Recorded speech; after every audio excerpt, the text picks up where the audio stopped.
morning. I thought I would bring you along on this morning's project. I have these lovely Gaeta olives that I bought from an Italian specialty market that's local to me. And I'm going to make some olive paste. So what I've been doing so far is I am squashing these olives. Basically these are pitted. I should say they have pits. They have pits in them. So, squashing the olives. And then after I squash the olives, it basically facilitates the pit coming out more easily. It's like way faster doing this than trying to cut them open or whatever. I did this for Christmas for a party, and man oh man, it took me like forever to get this thing done. And I was doing this like trying to cut them,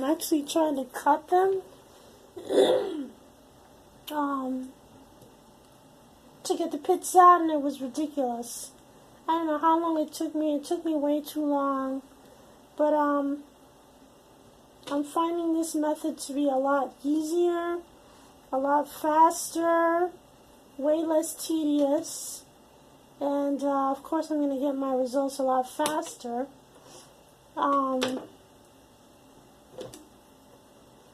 Anyway, so I'm doing this. I'm going to finish up doing this, and I'll show you the next step.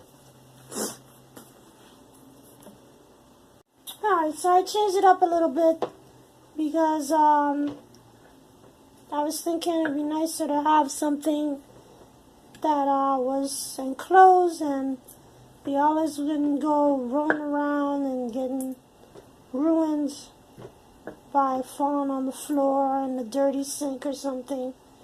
So anyway, I wanted to mention that these are Gaeta olives. I said that before, but these are like, I guess they're like saltwater brines. So they're salted and, brined in water.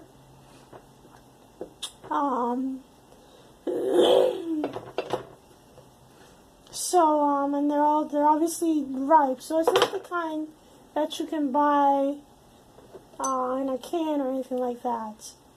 I think that you might be able to use, for the olive paste, you might be able to use the, what do you call it? Ooh, what do they call those? I can't remember. They sell them in jars. Sometimes you find them in jars. They're like Greek. Kalamata, the Kalamata olives. Those might be okay. They're a little more salty, I think, than these. But I think that those would work for you also, especially if you're used to that kind of flavor. I'm liking these. You can use whatever kind of olive you like. You can even use green olives. Anyway, so I wanted to also mention that I used to get similar olives. I don't remember what kind they were, but I used to get them at Whole Foods. And when I went there, the olives were like, it was like $10.99 a pound, which is almost $11, of course. And so, you get all excited because you see all the different kinds, and it's just exciting to like go someplace where you can see all these different flavors and whatever. You get all caught up in that whole food experience. And you get to the register and you're spending like more than $100 on 5 items, and you're like, gee, what happens? So anyway, I decided that I would try to find tasty olives for a cheaper price. Mostly because I needed to get some olives for this party that I had promised I'd make them some olive paste. So I said, well, let me go to the Italian specialty store because I figured it would be cheaper, and it was. So when I went there, I found that the olives were a lot cheaper. I found olives that were as cheap as, I think it were $3.99 a pound, so $4. And the ones that I got here, these are $5.99, so almost $6. So a lot cheaper than Whole Foods. So, I was able to get like a whole pound, which is what I got here. This is a whole pound of olives. And I have them, I'm going to put them in my trusty Vitamix. When I got the Vitamix, I didn't realize that the cup was going to be such a large capacity. It's like, I think it's 32 ounces, or is it, yeah, it's like 32, which is like basically a gallon. Basically a gallon size cup, pitcher, whatever you want to call it, for the blender. And so anyway, I can't really make small batches of stuff, which is one complaint I have about my Vitamix. I probably need to go out and buy a new pitcher, because this one here is nice, but I can't.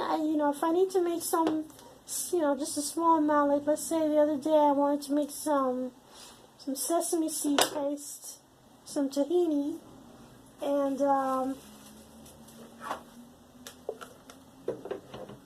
I had to get like a whole bunch.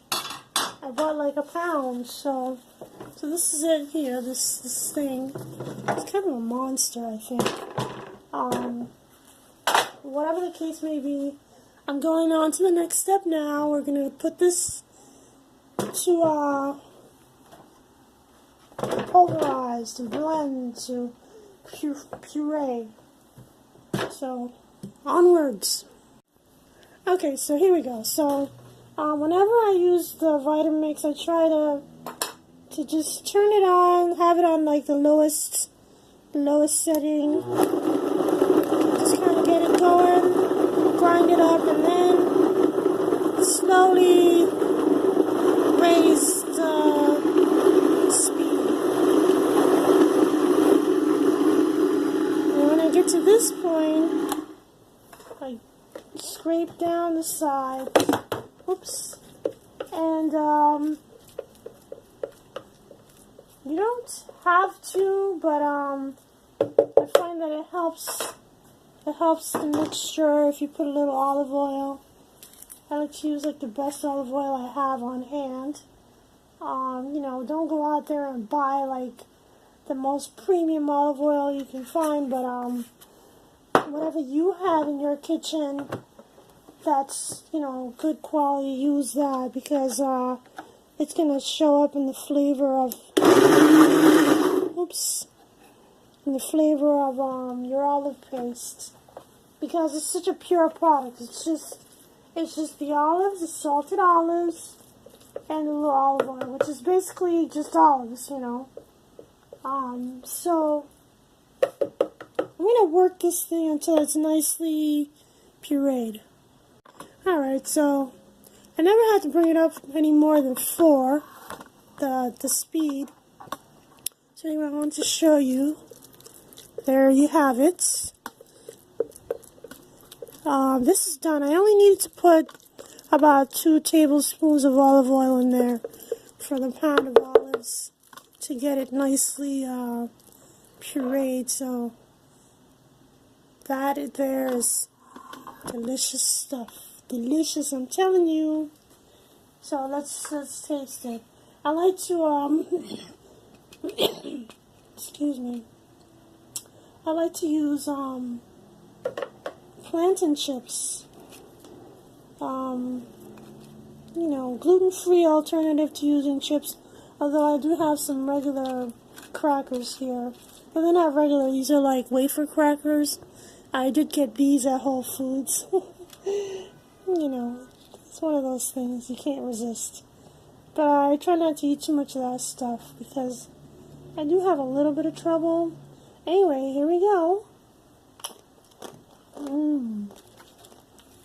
Delicious. Yummy. Alright, let me just show you. I'm sorry, the camera's a little crooked, so I like to eat this also with like hummus. Really good that way. Hummus, olive paste, maybe some delicious, what is it, triple aged Gouda. That's really good stuff. Any kind of cheese you like.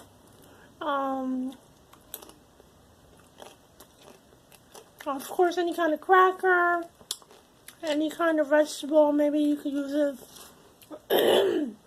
with like a crudité platter or something like that. This is really good for parties. I like to eat this for my breakfast. The hummus with the plantain chips and the cheese. It's a good breakfast. A good, wholesome breakfast, actually. Or lunch. And of course, it's good for parties. What else do I want to say? Oh yeah, so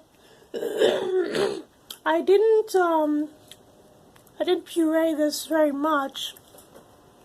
I like my olive paste and my hummus to be a little bit more, not I don't want it to be baby food. I like it, spreadable, but still with a little bit of texture. So I think that's it. So good. So I'm not gonna bore you with my chewing all day long. Thanks for watching.